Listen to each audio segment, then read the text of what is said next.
you actually brought in Chinese representatives to your office on this very topic of blaming the U.S. military and other issues. Can you bring us inside that conversation?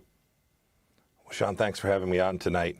We did, in fact, call in the Chinese ambassador, and I spoke to my counterpart in China a couple of days back.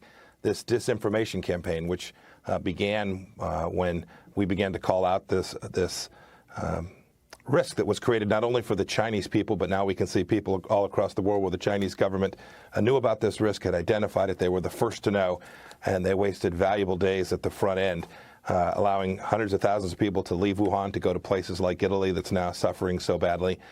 They tried to suppress this information. You talked about the means by which they did it, instead of trying to actually do the work to suppress the virus, which is what the world demanded. And the Chinese Communist Party didn't get it right and put countless lives at risk as a result of that.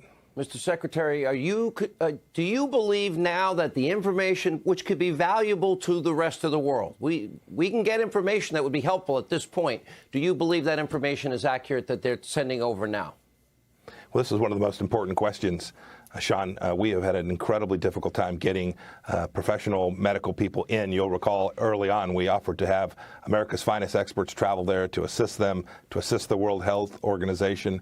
We weren't permitted in. These are the kind of things that the Chinese Communist Party has done that have put the world and the world's people at risk. They haven't been sufficiently transparent.